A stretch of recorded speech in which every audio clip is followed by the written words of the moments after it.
bienvenidos a un nuevo Distintos Parecidos, una vez más diciendo presente en la pantalla de Señalú. ¿Cómo estás, Caro? Muy bien, ¿vos? Bien, todo bien, por suerte. Bueno, arrancamos un nuevo Distintos Parecidos. ¿Un nuevo? ¿Por qué un nuevo Distintos Parecidos? Y sí, porque ayer estuvimos con los patamédicos. Ah, bueno, claro, tuvimos invitados especiales desde otro planeta, es verdad, es verdad. Bueno, hoy nos vamos a meter en otro tema, porque se terminó la vendimia, pero no la vendimia en sí, la fiesta nacional de la vendimia terminó ayer con la segunda repetición y la noche de rock.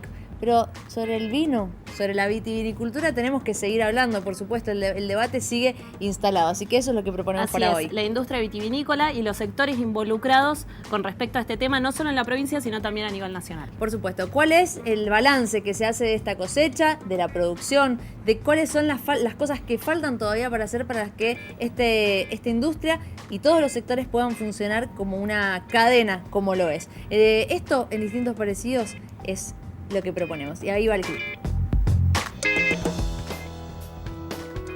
Ustedes saben, como hablábamos recién con Alfredo, cómo Mauricio siempre ha hablado de la malbequización de la economía argentina y cómo ha tomado este sector como un sector emblemático de lo que queremos para la Argentina de este siglo XXI que estamos transitando juntos. El gobierno de Mendoza y también el de San Juan demostró, yo diría que tuvo mucho mérito el ministro Kirchner en demostrar que el vino no era perjudicial respecto de los contenidos alcohólicos que tenía por una serie de razones y decidimos bajarla a cero.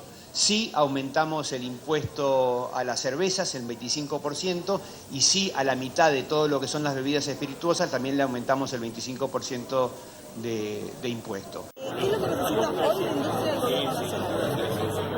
Necesita apoyo para lograr competitividad. Hoy estamos necesitando volver a crecer en exportaciones, la coyuntura internacional es buena, la cosecha es buena, necesitamos aumentar el nivel de reintegros y medidas que nos ayuden a recuperar competitividad. Bien, lo decíamos al principio, el debate acerca de la industria vitivinícola, entender cómo está, cómo estuvo y cómo hay que seguir actuando en función de esta industria principal para nuestra provincia. Para eso tenemos invitados el día de hoy para poder generar esta charla. Está con nosotros Carlos Fioqueta, gerente general de la Corporación Vitivinícola Argentina. Muchas gracias, Carlos, por estar acá. Gracias a ustedes por la invitación. Ignacio Galárraga, profesor de la Cátedra de Viticultura de la Facultad de Ciencias Agrarias. Muchas gracias, Ignacio. Gracias a ustedes por la invitación. Ignacio o Iñaki, para meternos en Soy confianza. Ignacio, de nombre, pero mi origen, mis antepasados son vascos. Bien. Así que bueno, Iñaki, para mí el sobrenombre. Hoy ya hay mucha gente que tiene el nombre Iñaki, permitido ya por la legislación. ¿Sí? Bueno. Lo mío es el sobrenombre. Vos nos decís entonces cómo querés que te digamos. O lo hacemos indistinto. Bien, perfecto. La mayoría me conoce como Iñaki. Bueno, presentados los invitados del día, vamos a presentar el tema a través de la columna de Caro Rotondo. Así es, Fer. Bueno, entonces vamos a la primera placa que está relacionada con el Instituto Nacional de Vitivinicultura, porque los números presentados a finales de enero por el Instituto son los siguientes. Durante el 2017 el volumen exportado pasó de 207 millones de litros a 192 millones, una baja del 7,3%. La exportación de vino blanco cayó a un 9,1% y la de color 7%, mientras que el mosto concentrado sufrió un derrumbe particularmente violento del 40,8%. En la siguiente placa vamos a hablar de la cosecha en Mendoza. En el 2016 se levantaron 17.282.919 quintales, en lo que se consagró como la peor cosecha desde 1960, y en el 2017 19.634.625 quintales, la segunda peor del siglo. En Mendoza, la producción de uva tendría mejores rendimientos tras la caída de 2016. Según el reporte dado a conocer, en la provincia se cosecharían unos 14 millones de quintales de piso, lo que implica un aumento de 11% comparado con el 2017, cuando se cosechó un total de 12.619.004 quintales. Por último, otro de los datos de información en el día de hoy está relacionado con el consumo del vino, porque según la Corporación Vitivinícola Argentina, y hoy está uno de los representantes con nosotros, en 2 años el consumo per cápita en la Argentina cayó de 24 a 20 litros por año, situación que preocupa si consideramos que alrededor del 80% del vino que Argentina produce se comercializa en el mercado interno, informó la Coviar. Y en el grupo de bebidas alcohólicas, la bebida que más aumentó su consumo en el 2017 fue la cerveza, 19%, y creció también en términos de ingresos y facturación un 55%, de acuerdo con datos de la consultora Essentia. Estos son los datos que tenemos en el día de hoy y de esta manera abrimos el debate con distintos parecidos y todo lo que tiene relación con la industria vitivinícola. Bien, ¿les parece que empecemos por la cosecha antes de llegar al consumo, que también es otro tema interesante a hablar? Pero la cosecha en sí, se habla de que mejoró en un 11%, se podría llegar a mejorar en un 11%. ¿Este es el balance que hacen ustedes de Coviar también? Sí, bueno, el INB, el Instituto Nacional de Vitivinicultura, que es el organismo oficial, hace pocos días dio su pronóstico, que prácticamente ya va a ser probablemente bastante certero porque la cosecha está en marcha, Claro. es decir, ya está empezando. De hecho en San Juan ya empezó hace un tiempo, en Mendoza en algunas zonas ya está empezando y el grueso de la cosecha ya está en marcha. Como decían, venimos de 2 cosechas sumamente bajas, por lo cual era prácticamente, no digo una obviedad, pero era así muy probable que esta cosecha que está arrancando en el 2018 sea más alta. Eso sin duda genera expectativa, buena expectativa. ¿Y a qué se puede deber esta mejora? Mira, sin duda hay un rebote. Venimos de una base muy baja, hay un rebote en la cosecha que eso influye. El otro también elemento importante ha sido bueno, que estos últimos 2 años los precios de las uvas se han tonificado y los productores sin dudas han tenido más ingresos para volcarlos a sus producciones. Esto también es una realidad. Uno ve la zona de los viñedos y los viñedos que han podido seguir produciendo están mejor porque evidentemente se han hecho labores culturales que otros años no se hicieron. Hay un tercer punto que también ha influido mucho y en el que se remarcó en el discurso de Coviar el sábado pasado, que fue toda la lucha fitosanitaria, es decir, el manejo de la aloesia botrana que se hizo el año pasado, la verdad que fue muy exitoso. Como lo venían marcando los especialistas, la plaga venía avanzando con mucha rapidez. En la cosecha 2017 se estimó en promedio un 30% de daño certero, y este año la verdad que bueno, se ha podido mantener. Y después creo que también hay un cuarto factor, que en general las condiciones climáticas también han ayudado. O sea, no hubieron heladas masivas, hubieron algunos focos de granizos. Y sin duda, bueno, esos factores, bueno, por ahí Iñaki seguramente puede complementar desde el punto de vista técnico, pero esos factores en general han hecho que esta cosecha sea un poquito más alta. Después vamos a volver al factor precio, pero ahora quiero seguir con la cosecha con Iñaki. ¿Qué balance haces vos desde tu rol de profesor, de estando dentro de...? Indudablemente que cuando se hace referencia a que la cosecha del año 2016 fue una de las peores cosechas en los últimos 50 o 60 años, los un poco mayores, recordamos que la peor cosecha de los últimos tiempos fue la cosecha del año 57-58, debido a problemas fitosanitarios. En ese entonces fueron condiciones climáticas que no eran las condiciones normales, habituales de Mendoza, lluvias en primavera, problemas sanitarios, problemas de peronóspora, que dieron una cosecha muy pobre. En el año 2016, si recordamos, bueno, tuvimos una primavera bastante parecida, sumado al tema de las condiciones climáticas favorables para el desarrollo de enfermedades, como el caso de la peronóspora por lluvias primaverales. Tuvimos problemas de heladas y problemas de fríos que en cierta forma no acompañan a una cosecha normal. Las temperaturas bajas en primavera, aún sin ser heladas, que en algunos casos se registraron, pero las temperaturas bajas impiden que se produzca un normal desarrollo de lo que es la floración, el cuaje.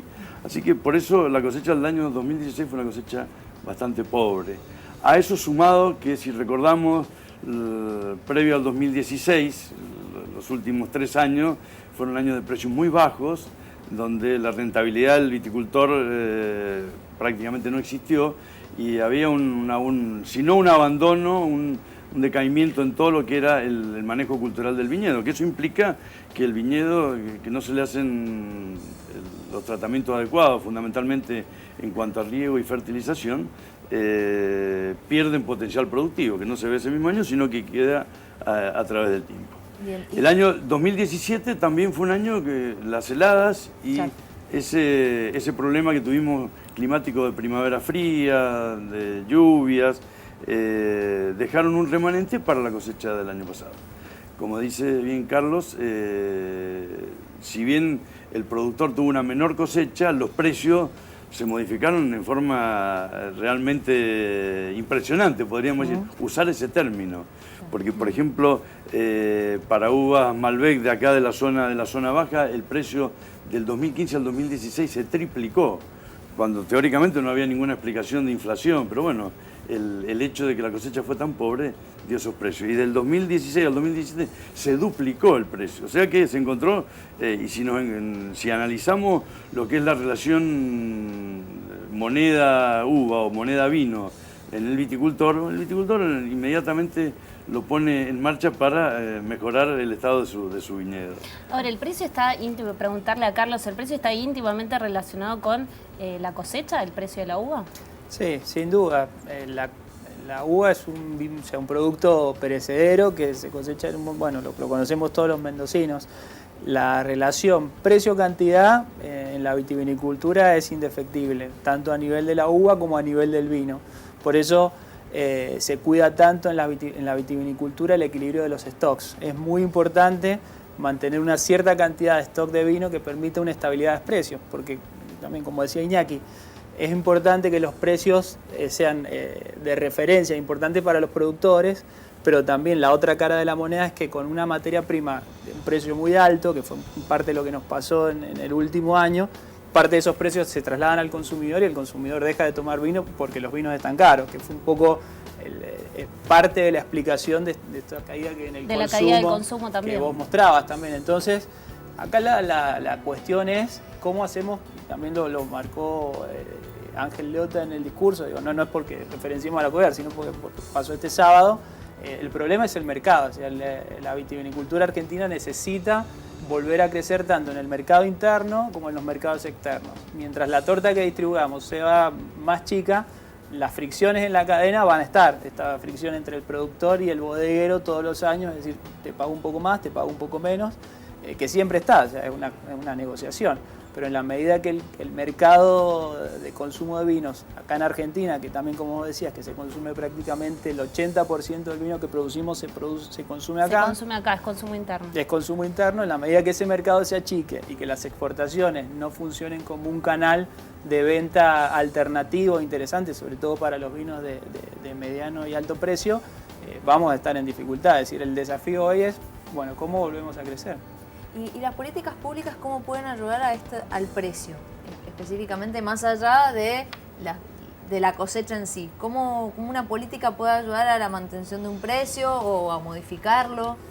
Mirá, en la vitivinicultura en el último tiempo sobre todo se ha hecho mucho hincapié en esto, en mantener los equilibrios por mecanismos que no impliquen los subsidios. O sea, también se marcó, está de alguna manera una estigmatización del sector que siempre está pidiendo, que siempre está reclamando, que siempre está necesitando ayuda, y la verdad es que esto no es así. O sea, con condiciones normales de inflación, con un tipo de cambio adecuado no solamente para la vitivinicultura, sino para todas las economías regionales, y con una cierta estabilidad macro, el sector compite. Argentina, en términos vitivinícolas, compite en las primeras ligas mundiales, compite con Francia, con España, con Chile, con Australia, con Nueva Zelanda.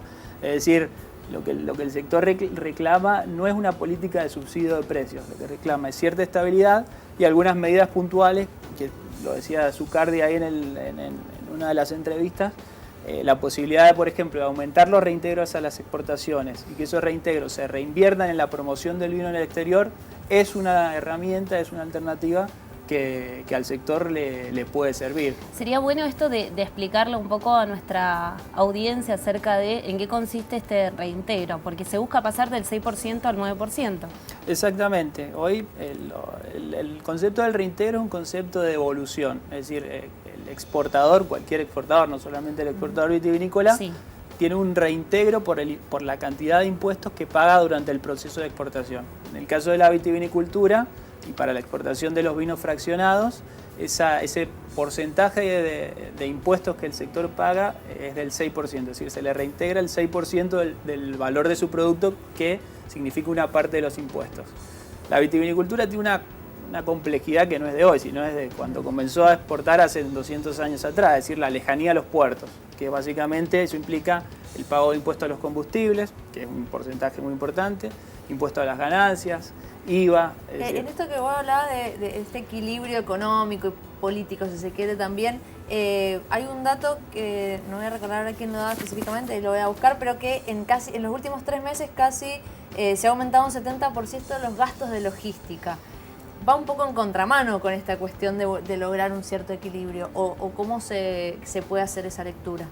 Sí, a ver, esto que hablábamos, o sea, la logística es un componente fundamental en un sector que está a 1.100 kilómetros de los puertos, y que al lado del oeste tiene que cruzar la cordillera. Eso es una realidad.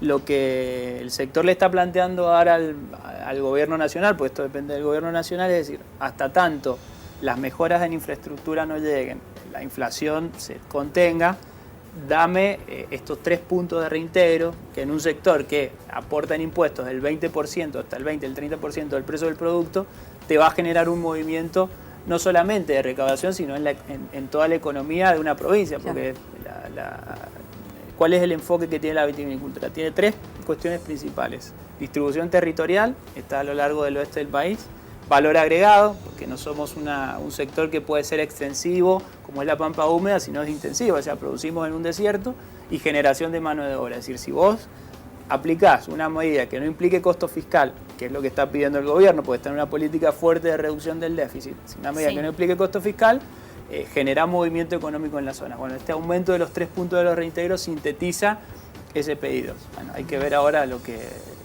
diga el Ejecutivo. Claro. Bueno, Carlos Yanisotto de Coninagro, titular de Coninagro, el que daba este dato para chequearlo nomás. Sí, por las dudas. Yo quería consultarle, Iñaki, cuál es la visión también desde la Facultad de Ciencias Agrarias, si ustedes tienen la posibilidad de contarnos cómo se encuentran los viñedos en Mendoza. Bueno, ¿Qué les falta y cuál sería un viñedo ideal? Como recién les comentaba, en los últimos años, a excepción de estos 2 últimos, venimos arrastrando un deterioro en la conservación de los viñedos. Sin lugar a dudas que gran parte del viñedo argentino ha sufrido un proceso de reconversión importante, adecuación del sistema de conducción, de las variedades, del cambio de zonas, pero hay una masa muy importante de viñedos que todavía no sufre ese proceso de reconversión. Claro. Entonces, para que tengan una idea, una uva que se produce para vinos básicos, para la elaboración de mosto, se paga 4 o 5 veces menos que un varietal para un vino de alta gama. Uno podría decir, bueno, se puede compensar un precio menor con una mayor producción, pero en general los viñedos de esas variedades que no adecuadas al mercado, con sistemas de conducción tampoco ayornados, son viñedos viejos que han perdido gran parte de su potencial. Y como en las personas mayores, si no se cuidan bien, rápidamente entran en un deterioro importante. Así que bueno, es un gran desafío y difícil de encontrar el camino para darle respuesta a ese viticultor que quiere reconvertirse pero no tiene los medios. Claro, los medios. Ahí está la dificultad, porque reconvertir un viñedo significa perder durante 1, 2 o 3 años, perder la producción, claro, y seguir gastando y apostando a... Claro, es invertir. Exacto, entonces es difícil. En la mayoría de las actividades todos sabemos que en Argentina el crédito es caro, no hay un crédito de fomento, y más para una actividad que si bien es muy importante para los mendocinos, pero en el país no es prácticamente insignificante dentro de la economía en general. Los grandes ingresos son de cultivo extensivo, de otras actividades, Claro. que no son en general las economías regionales.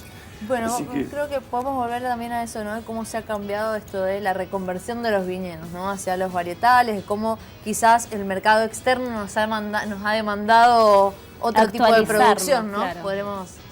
Sí, ahí, bueno, yendo un poco a la temática de distintos parecidos, diciendo un poco con Iñaki, me parece que el reflejo del desayuno de Coviar, de alguna manera con las presencias políticas, marcó lo que significa la vitivinicultura para el país. Porque cuando uno ve en un estrado al jefe de gabinete de la Nación, que de alguna manera forma parte de la mesa chica del Ejecutivo, tuvieron 4 gobernadores provinciales, el gobernador de San Juan, el gobernador de Mendoza, el gobernador de Salta y el gobernador de Jujuy, 2 ministros adicionales, todo un cuerpo. Me parece que la vitivinicultura está de a poco retomando un lugar que, si bien no le genera al país la masa de ingresos que le puede generar la soja o le puede generar la carne, le genera algo al país que es la marca país. O sea, hay muy pocos productos que produzca el país que se vendan y que lleguen con una etiqueta, que digan Mendoza o Altallarí, que digan Altamira, que digan Cafayate. Es decir, yo coincido con Iñaki en que el camino es complejo porque evidentemente uno lo ve en el todo y es diferente al productor que todos los años tiene que invertir, tiene que curar, tiene que poner las cosas, pero me parece que el mensaje de la política fue a este sector a nosotros nos importa. O sea, Bien. Ahí nos nos parece un vamos a sector quedar importante. ahí también en esa discusión, si se quiere, porque se remarcó mucho que no hubo anuncios concretos, en definitiva, dentro del desayuno de Coviar, pero bueno, vamos a seguir andando sobre esto, las políticas en relación a la industria vitivinícola a nivel nacional y, por supuesto, a nivel provincial. Ese es el tema de distintos parecidos, pero antes nos vamos a ir a un corte y enseguida continuamos con más.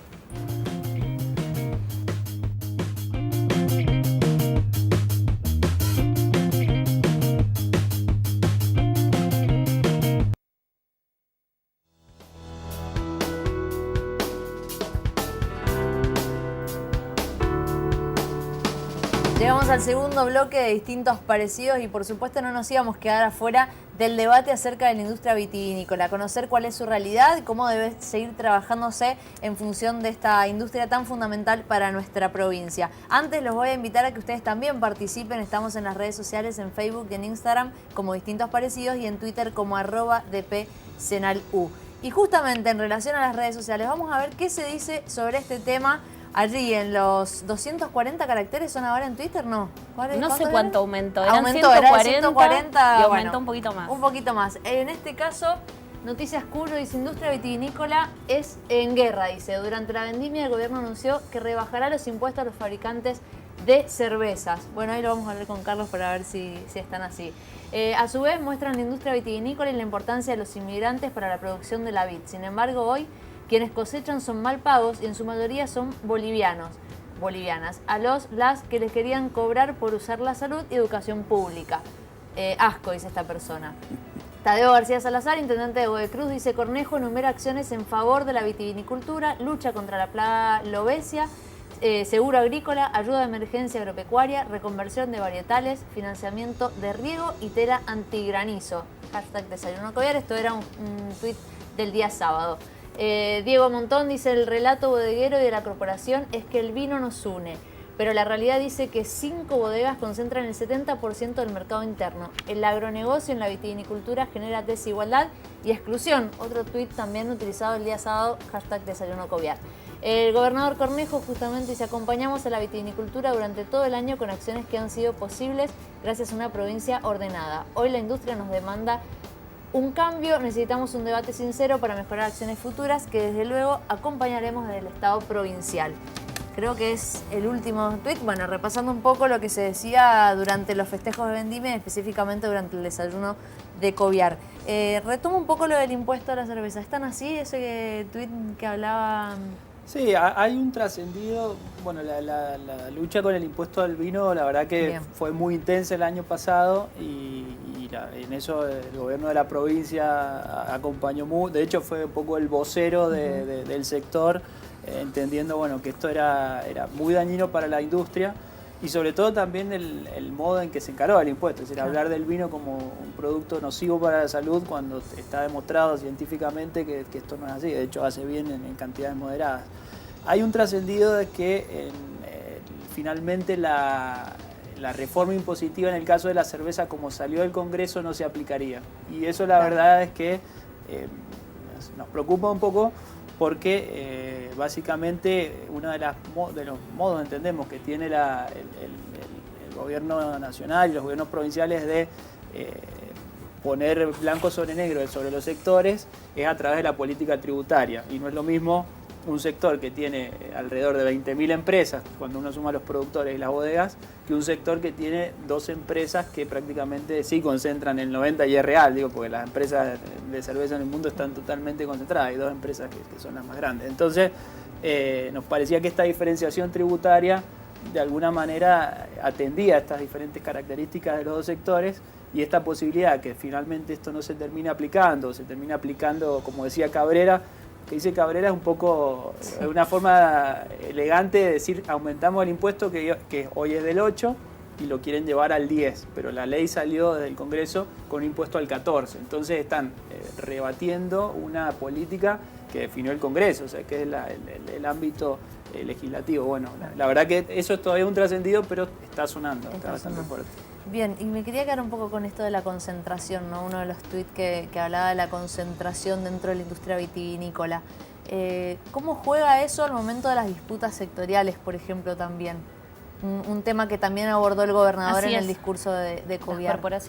Sí, en realidad en la cadena de valor de la vitivinicultura, si bien hay un fenómeno de paulatinamente ir a una mayor concentración, no es lo mismo lo que se da en el sector primario, o sea, en el sector de producción de uva, donde si bien el número de viñateros va disminuyendo año a año, y así lo reflejan los datos estadísticos del INB, es un sector todavía muy importante, hay miles de productores.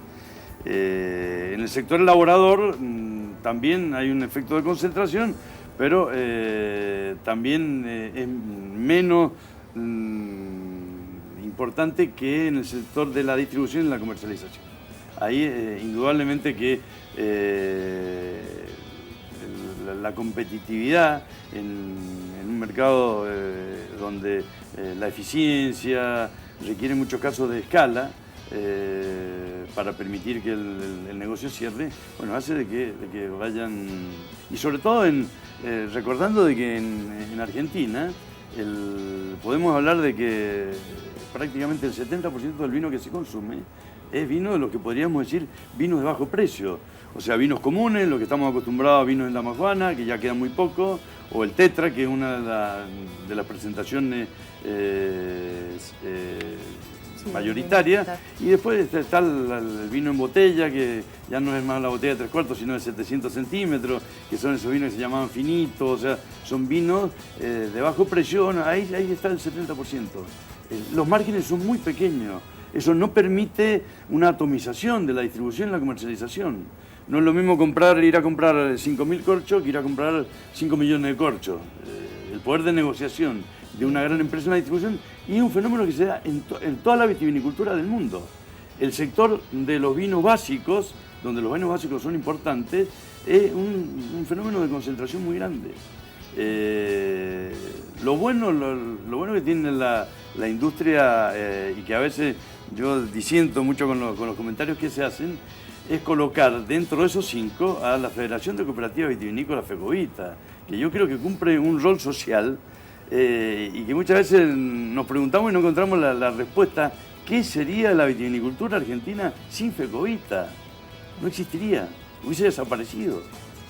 Bien, le voy a transmitir la pregunta a Carlos, la misma en definitiva. Es como las disputas sectoriales a veces traban un poco las discusiones en sí y bueno, y cómo la concentración también juega hacia adentro. Sí, ahí coincido con Iñaki. Parece que el vino es un producto de base agrícola, pero que compiten en los masivos, sobre todo en los segmentos básicos. O sea, esto que dice Iñaki, los vinos básicos, el Tetra, por ejemplo, representa el 40% de la venta de vino en Argentina. Es decir, 4 de 10 litros que se venden en Argentina es vino en Tetra Brick y el 70% son vinos que hoy valen menos de 100 pesos. Es decir, hay una cuestión de la masividad que para competir, ahí el esquema, bueno, es o sea, es lograr la escala no a través de la concentración, sino a través de la integración, del modo que sea. Fecovita quizás refleja un poco la cuestión específica del cooperativismo y la verdad que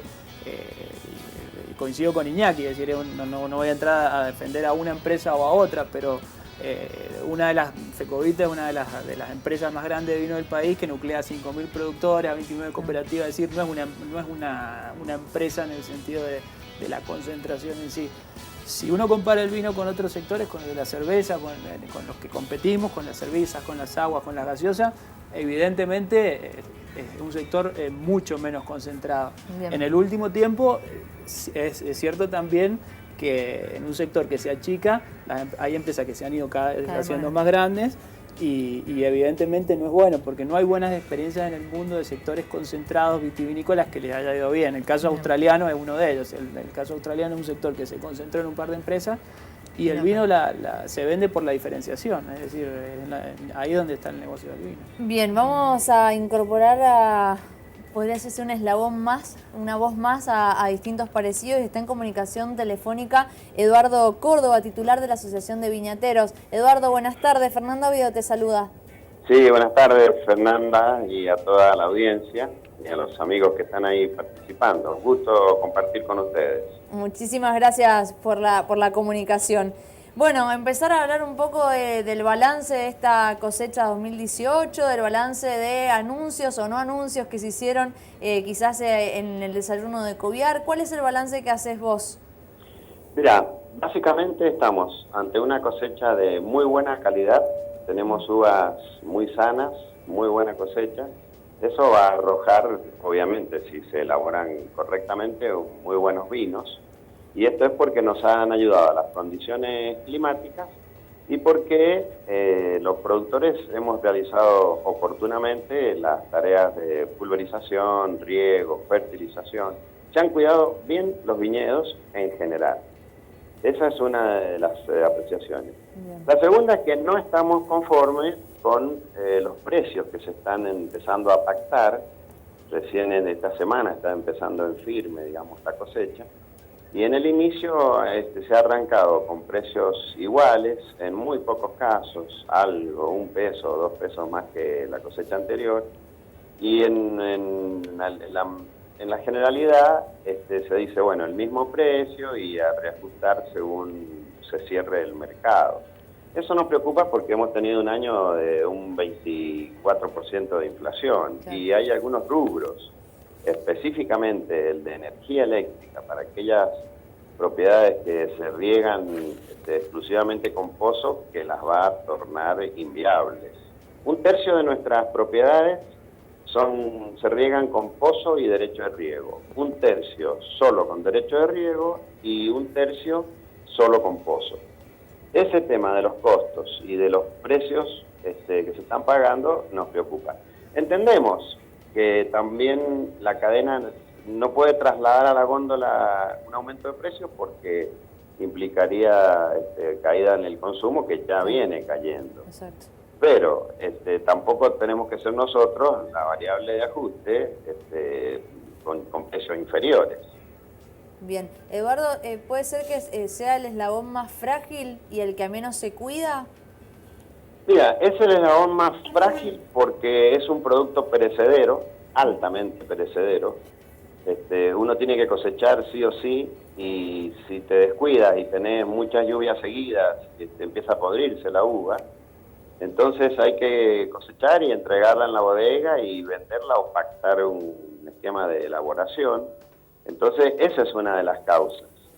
Por eso estamos trabajando intensamente en la Asociación de Viñateros para juntar fuerzas, para sumar productores, bueno, para tener un margen mayor de negociación Más allá de que estamos perfectamente ubicados, que acá toda la industria tenemos que tirar para el mismo lado, como hicimos cuando peleamos para que no nos pusieran el impuesto al vino, pero apelamos también a que se cumplan lo que se pacta en el momento en que nosotros necesitamos entregar la uva y que se cumplan las promesas por parte de los bodegueros. Si se pacta un precio y una condición de pago o una forma de elaboración, una relación uva-vino, una cantidad de mermas, etcétera, etcétera, que se cumpla y no que una vez que has entregado la uva, estás a expensa de lo que se decida por parte del bodeguero. Bien, una de las demandas que leíamos justamente en una nota periodística, una entrevista que te han hecho, que hablaba de esta obligatoriedad de los contratos de compra-venta. Imagino que es otra de los pedidos que se siguen haciendo. Sí, nosotros mañana vamos a tener una entrevista con el presidente del Instituto Nacional de Vitivinicultura. Y obviamente el Estado trata de intervenir lo menos posible en las relaciones entre privados. Pero vamos a apuntar a algún esquema, incluso desde nuestro punto de vista privado, de hacer nuestro propio clearing y empezar a blanquear cuáles son las bodegas que cumplen con lo que pactan con el productor y cuáles son las que no lo hacen, de modo que cuando a lo largo de 3 o 4 cosechas se vea que siempre hay un grupo de bodegas que no cumplen con lo que le han pactado al productor, bueno, por lo menos el productor tenga la información a priori. Eduardo, Carolina Rotondo te saluda, quería consultarte porque le hemos hablado hoy con los invitados acerca de cómo se encuentran los viñedos de Mendoza y nada mejor que hablar con ustedes. ¿Cómo se encuentran los viñedos y cuál es la necesidad para el día de hoy? Mira, en el sector de viñateros tenemos un espectro muy amplio.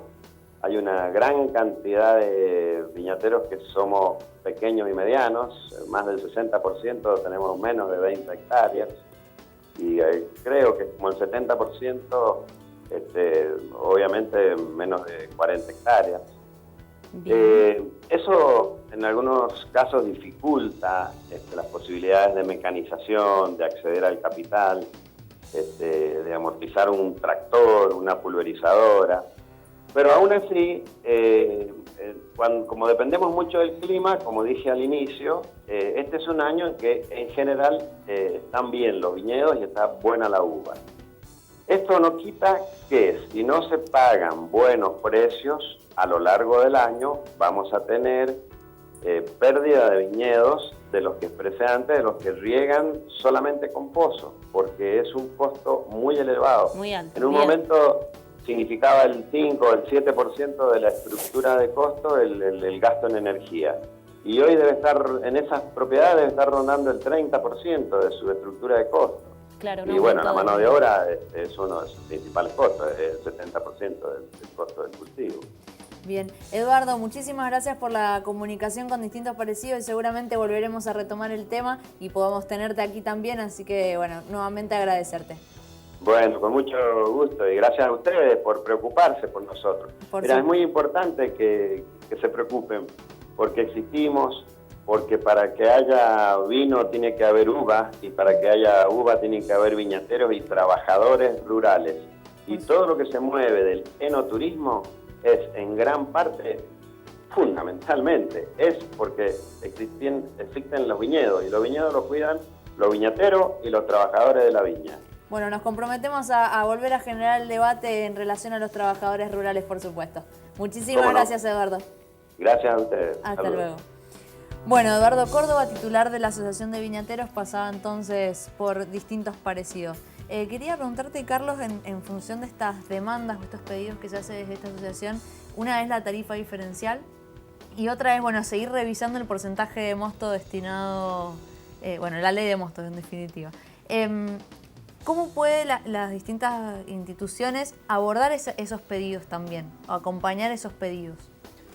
Bueno, el porcentaje que año a año se fija de diversificación de uva mosto lo determinan los gobiernos provinciales, el gobierno de Mendoza y el gobierno de San Juan. Generalmente el gobierno hace interconsultas a las diferentes cámaras, las diferentes asociaciones, y el Fondo Vitivinícola Mendoza, que es la entidad pública estatal que se encarga más que de la reglamentación, del seguimiento del Acuerdo Mendoza-San Juan. En definitiva en ese marco donde se termina de aceitar todo. Pero bueno, son los gobiernos provinciales los que fijan los porcentajes. Generalmente eso se hace a través de esto, de una consulta, y lo más práctico para las entidades es trabajarlo junto con el gobierno, o sea, canalizarlo a través directamente del gobierno, de la Secretaría de Agricultura del gobierno de Mendoza, bueno, del gobierno de San Juan, desde esa parte, desde ese lado.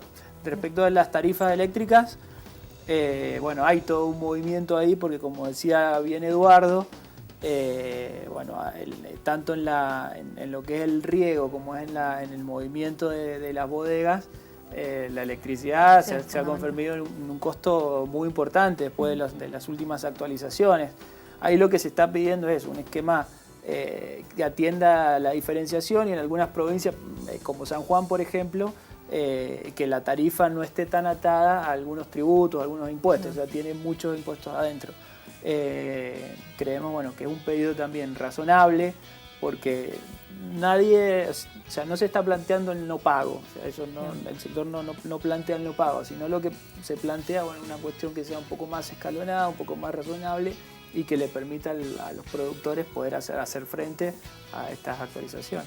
Bien, vamos a continuar con el debate acerca de la industria vitivinícola. En un ratito nomás nos vamos a ir a un corte. Antes los invitamos nuevamente a que participen en nuestras redes sociales. Estamos en Facebook y en Instagram como Distintos Parecidos, y en Twitter como @dpsenalú. Quédense ahí, es un ratito nada más y enseguida continuamos con más debate. Ya venimos.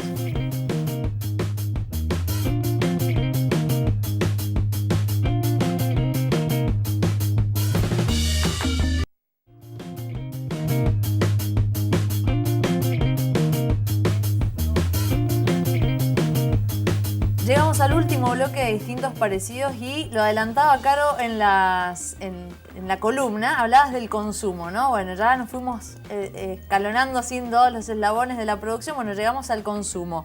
El sábado, en el desayuno de Coviar, el gobernador Cornejo en su discurso dijo: los números reflejan una baja constante del consumo interno en los últimos 30 años, imposibilitando arribar a los objetivos establecidos en el Plan Estratégico Vitivinícola 2020, razón de ser de la Coviar.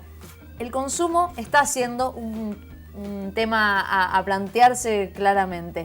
Lo proponemos acá. ¿Por qué ha bajado el consumo del vino en nuestro país? Bueno, si analizamos los dos extremos, el momento de máximo consumo, son registros de la década del 70, donde prácticamente el consumo aparente del vino en Argentina hablaba de unos 93, 94 litros per cápita año. Y hoy estamos hablando alrededor de 20 litros, hay una reducción muy importante. Y no es una sola causa, eso es multicausal. En esos 40 años ha habido muchos cambios sociales. Primero, han irrumpido en el mercado de las bebidas algunas que van a jugar en el mismo espacio que juega el vino, la cerveza, las gaseosas, las aguas minerales. Todos van a querer buscar su porción en ese mercado. Otro aspecto que fue muy importante y negativo para el vino en la década del 70, esa ingesta tan alta de vinos, de alcohol en definitiva, dio a la luz que bueno, habían muchos problemas sanitarios asociados a ese alto consumo, o sea, problemas cardíacos, problemas hepáticos, problemas neurológicos, problemas de todo tipo. Debemos recordar también de que en los últimos 30 años socialmente el trabajador, o el que ya es el empleado en una sociedad donde han ganado espacio los servicios, entonces bueno, un empleado de banco, de comercio, de la fábrica, pierde oportunidades de consumir vino. Antes, cuando el trabajo era discontinuo, entonces al almuerzo lo acompañaba a la siesta y se podía tomar vino. O sea, hay muchos factores. Y en la cuestión social, quizás puedo sumar algo que también dijiste fuera del aire, está el tema de la familia, ¿no? Como probablemente, familia. Ahora, ese elemento negativo, podemos hablar que en los últimos años, y como bien hacía referencia Carlos, se dio vuelta. O sea, hoy el vino, a pesar de ser un alcohol, tiene componente, antioxidante y una serie de cosas que hace que haya consumidores que cuidan de su salud y prefieren el vino. Uno va al médico y ¿qué médico no le dice, bueno, puedo tomar alcohol? Mira, tome una copa de vino tinto en el almuerzo y en la cena. O sea que, y eso es muy importante, porque desde Estados Unidos vino ese mensaje de que el vino era un aliado a la salud. Y hoy sabemos que Estados Unidos es el principal consumidor de vino del mundo. Entonces se ha revertido la figura del vino en el consumo. Antes era considerado prácticamente como un alimento. Hoy el vino es más sensaciones, placeres, donde todos los países tradicionales, los latinos, nosotros somos de matriz italiana y española, también con una alta ingesta, todos los países del Mediterráneo eran fuertes consumidores de más de 100 litros per cápita. Hoy día todos han caído, no tan abruptamente como nosotros, pero ha caído en el mundo ahora. Lo que sí, de la mano de este nuevo mensaje que se da en el consumo de vino, han aparecido un montón de nuevos consumidores. Ahora, no van al consumo de vinos masivos, van al consumo de vinos de alta gama, que van asociados al turismo, a la gastronomía, a una serie de cosas que hacen a los placeres del ¿Se ha estigmatizado el consumo de vino masivo? Lo dejo para los dos. Hay envases que se han estigmatizado. Hay un envase que, aparte lo hemos estudiado, además el tetra es un envase que tiene un estigma de vino de mala calidad, de vino, es un concepto peyorativo, y es el envase, porque hemos hecho también algunas degustaciones a ciegas y el vino en cartón tiene mejores características organolépticas de calidad que un vino en botella. Es decir, ahí hay que trabajar mucho porque tiene un concepto peyorativo, no el que lo toma, sino el que lo ve. O sea, es diferente, porque el que toma tetra lo considera como un envase tradicional, normal. O sea, mucha gente toma vino en tetra. Digo, no es que, les decía, el 40% del vino que se toma en Argentina es tetra.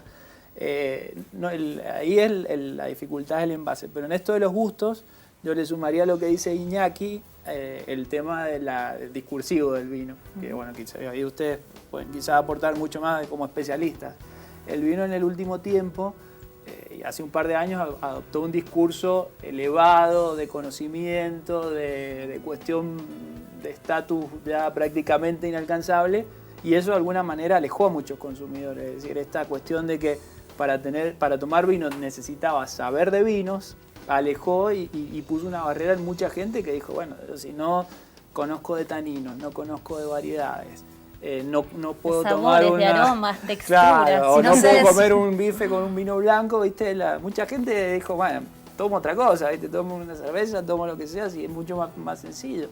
¿Ese fue el doble filo del marketing, quizás? Sí, fue un poco. Yo creo que, o sea, hablando mal y pronto, nos excedimos en esta comunicación donde yo creo que también se ha estudiado, pero primero uno le gusta y después aprende. Nosotros dijimos, primero saber y después interesarte por el producto. Bueno, eso generó esta cuestión familiar también que vos decías, tiene que ver con los envases. Hoy abrir un vino para una familia que tiene dos personas o mucha gente que vive sola, abrir una botella de vino, la verdad que es muchas veces un despropósito. Entonces hay que trabajar quizás en calibres más chicos, en vinos con menos alcohol, en vinos más frescos, vinos blancos. Es decir, hay toda una variedad. Lo bueno es que el vino es parte de la cultura de los argentinos. O sea, cualquiera, y más, bueno, acá en Mendoza ni hablar, que no tiene un amigo, un enólogo, toma vino en cualquier parte. Como que está, pero esta caída en el consumo ha tenido que ver un poco, como decía Iñaki, con los cambios de hábitos, de cambios culturales, en parte la promoción, un producto que se ha vuelto más caro. Es decir, hay varios factores, pero es revertible, creemos que es revertible. ¿Cómo se puede revertir desde de una política pública también, ¿no? De darlo a conocer al vino, sabiendo del vino argentino, ¿no? De la ley del vino argentino, por ejemplo? Bueno, una política pública central es la promoción. La verdad que hoy competir en un mercado de productos masivos, la promoción es central, y en eso la política pública de promocionar el vino como la bebida nacional, un vino que se desarrolla en varias zonas del país, que tiene muchos consumidores. Es decir, hay muchas características que son vendibles. Ese es un punto que de esta cuestión del vino de bebida nacional se puede explotar. Bien. ¿Le puedo hacer una pregunta? Yo Sí, sé que vos por tenés una pregunta, pero antes quiero ir, porque la Facultad de Ciencias Agrarias produce vino. Sí. Bueno, desmentime si es así, pero produce. Y no tiene mucho que envidiarle a grandes bodegas, con mucho marketing si se quiere. Tiene un viñedo experimental y una bodega experimental, y el resultado de esa acción de docencia e investigación termina en vino que se pone a la venta en nuestra facultad y también en la ciudad universitaria, en el DAMSO, a disposición de quien quiera consumirlo. Y el vino, nunca nos vamos a poner de acuerdo cuál es el mejor vino. Por eso dicen los entendidos, el mejor vino es el que te gusta a vos. Y aparte en esto, si tuviésemos kioscos que nos regalan el vino, podemos elegir el que más nos gusta. Pero siempre en la sociedad de consumo en la que vivimos hoy, hay una relación entre lo que a mí me gusta y lo que yo puedo económicamente. Seguro, el precio juega el papel fundamental. No hay nadie que pruebe un vino que vale 200, 300 pesos, podemos discutir el precio, pero que va a decir este vino es malo. A lo mejor un vino de un tetra o un vino en otra presentación porque es un vino básico, que no tiene el cuidado que se le da a esos vinos, a lo mejor la calidad no es la misma. Pero a la hora del consumo, el que consume todos los días no puede tomar un vino de 200 pesos. Ahora, el que consume todos los días puede tomar un tetra o comprar una majuana o comprar en otro consumo. Pero, y volviendo un poquito a los motivos de esta caída del consumo de vino y cómo ha irrumpido la cerveza. La cerveza hace 30 años se consumían 10 litros. Hoy día estamos consumiendo más de 40 litros. O sea, ha duplicado el consumo de vino. Y lo que se ha duplicado también es la oferta. O sea, antes teníamos... No, pero la estrategia del vino, si uno va a la góndola de un supermercado, encuentra en la góndola 150, 200, 1000 marcas de distintos varietales, una diversidad fabulosa, y sin embargo caemos en el consumo.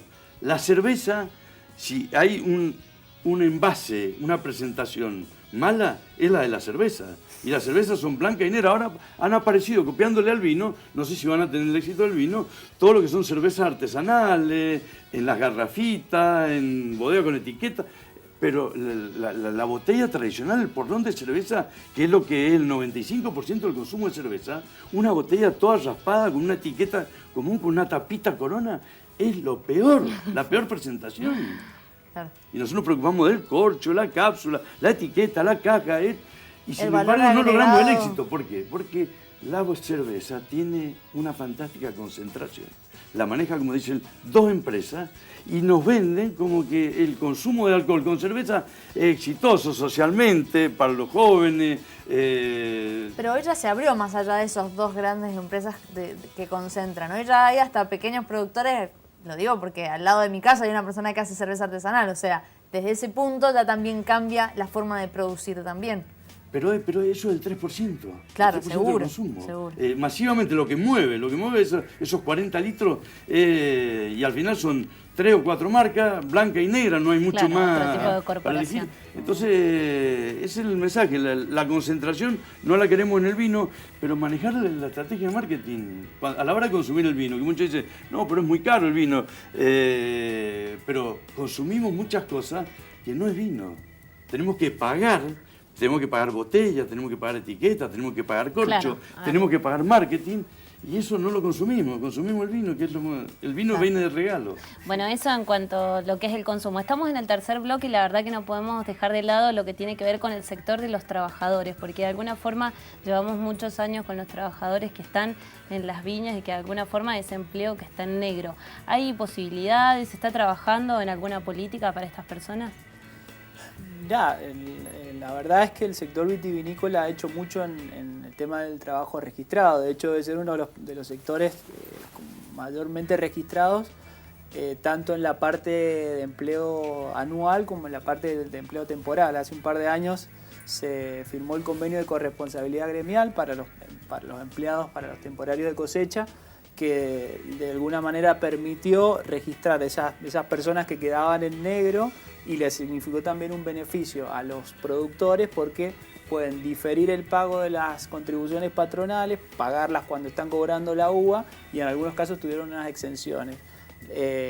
Creo que hay una tarea pendiente de trabajo en el mejoramiento de los ingresos de los trabajadores, eso es cierto, o sea, la verdad que hoy el salario promedio de un trabajador vitivinícola no es de los más altos, pero en la parte de empleo registrado yo creo que ahí se ha trabajado mucho con el Ministerio de Trabajo también, a través, insisto, de los convenios de corresponsabilidad gremial y también en vínculo con los sindicatos. Bien, bueno, se nos acabó el tiempo, da para quedarse charlando mucho más seguramente y la industria vitivinícola va a seguir dando que hablar siempre, sobre todo aquí en la provincia de Mendoza, así que retomaremos este debate. Carlos, muchísimas gracias por haber venido. Gracias por la invitación. Iñaki, muchísimas gracias también por haber estado aquí en Distintos A Parecidos. ustedes.